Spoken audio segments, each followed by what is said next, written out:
pandemic has shaken up the status quo and laid bare a lot of our country's deep-seated problems, from massive economic inequality to ongoing racial disparities to a lack of basic health care for people who need it.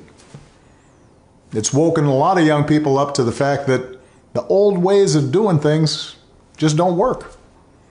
That it doesn't matter how much money you make if everyone around you is hungry and sick.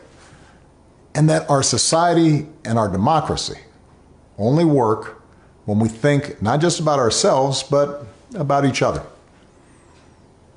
It's also pulled the curtain back on another hard truth, something that we all have to eventually accept once our childhood comes to an end.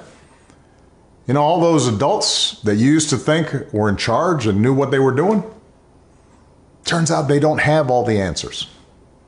A lot of them aren't even asking the right questions. So if the world's going to get better, it's going to be up to you. That realization may be kind of intimidating, but I hope it's also inspiring.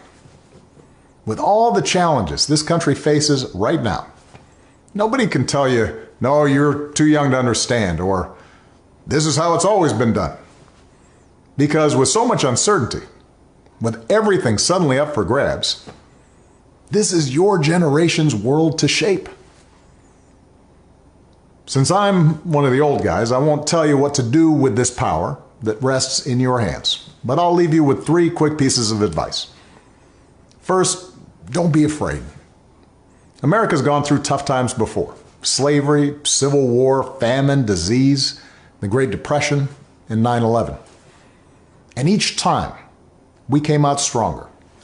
Usually because a new generation, young people like you, learned from past mistakes and figured out how to make things better. Second, do what you think is right. Doing what feels good, what's convenient, what's easy, that's how little kids think. Unfortunately, a lot of so-called grown-ups, including some with fancy titles and important jobs, still think that way, which is why things are so screwed up. I hope that instead you decide to ground yourself in values that last, like honesty, hard work, responsibility, fairness, generosity, respect for others. You won't get it right every time. You'll make mistakes, like we all do. But if you listen to the truth that's inside yourself, even when it's hard, even when it's inconvenient, people will notice. They'll gravitate towards you. And you'll be part of the solution instead of part of the problem. And finally, build a community. No one does big things by themselves. Right now, when people are scared, it's easy to be cynical and say, let me just look out for myself, or my family, or people who look or think or pray like me. But if we're going to get through these difficult times, if we're going to create a world where everybody has opportunity to find a job and afford college, if we're going to save the environment and defeat future pandemics, then we're going to have to do it together. So be alive to one another's struggles.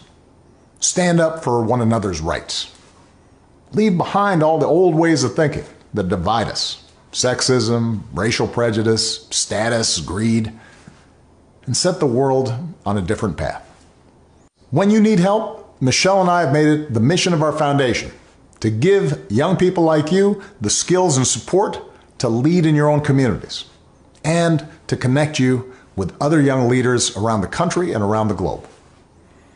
But the truth is, you don't need us to tell you what to do, because in so many ways, you've already started to lead.